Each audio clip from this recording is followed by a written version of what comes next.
Yesterday I gave a keynote lecture about my recent project called Lament, which is a long-term project investigating how it is possible to lament for more than human grief, meaning how it is possible to express the emotions through art and research that arise from environmental fracture, from environmental trauma. The topics of environmental disruption and how to deal with it at a cultural level are important for society today, because we are living in times of deep ecological changes. The ecosystems are affected by human activity in unprecedented manners and with long-lasting effect, with political implications, with effects on communities and the life of humans, but also on the life of the other creatures on the planet.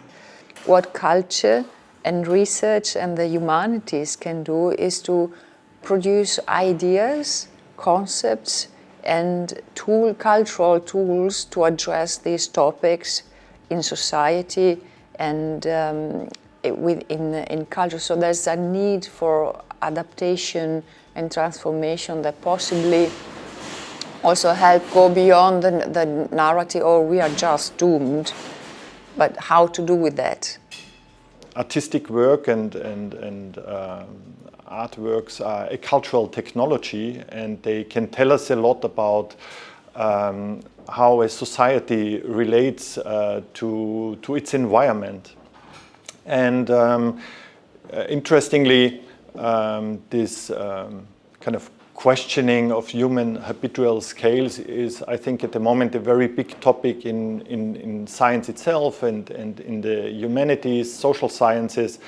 And there are always artistic examples given of that artworks are talking about that, but there is very little opportunity or depth given to what the artworks actually are doing, instead of just basically referring to scale or the topic. So what I'm trying to do is develop some sort of a framework which allows me to understand better what these artworks and their artists are actually talking about.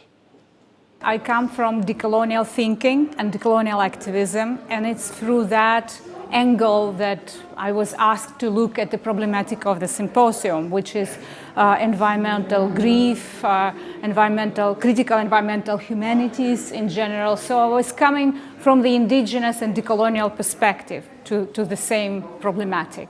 So why is this kind of gathering important?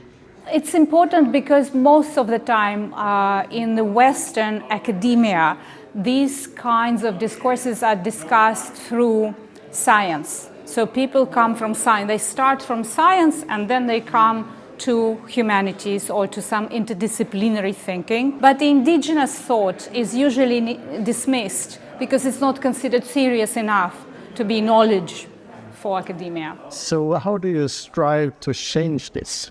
It's a very good question. In order to do that, we need to little by little decolonize university, decolonize curriculum, broaden it, open it up, maybe sometimes for very unconventional types of knowledge.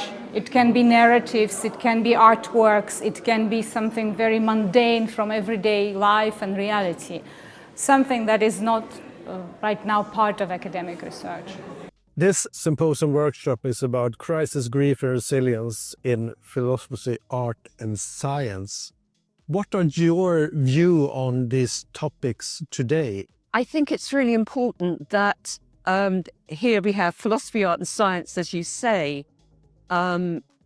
It's not being considered in any of those in a particularly focused way, but it is being considered interdisciplinary.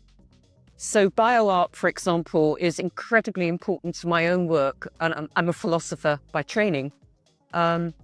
Philosophy itself is not yet offering the right tools, and it needs to understand situations through things like bioart and technology. So bringing those, bringing those things together to actually say, these are the ways that we can try and wake up a new kind of imaginary, a new way of thinking about a climate crisis that everybody accepts is happening, but very few people feel able to intervene at any level at all. Now, as academics, straight academics, that's a big ask. But once you start involving things like technology and particularly bioart, your audience is immediately bigger. You've got other tools for thinking about how can you make an intervention that actually makes an impact.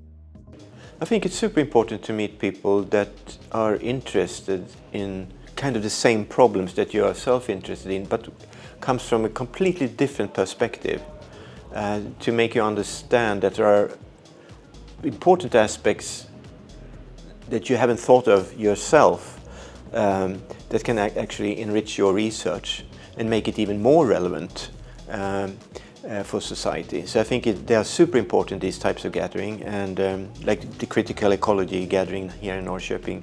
And I hope that this will be something that occurs more regularly. It will be super important, I think, to meet other researchers, to have this kind of transdisciplinary discussions going on.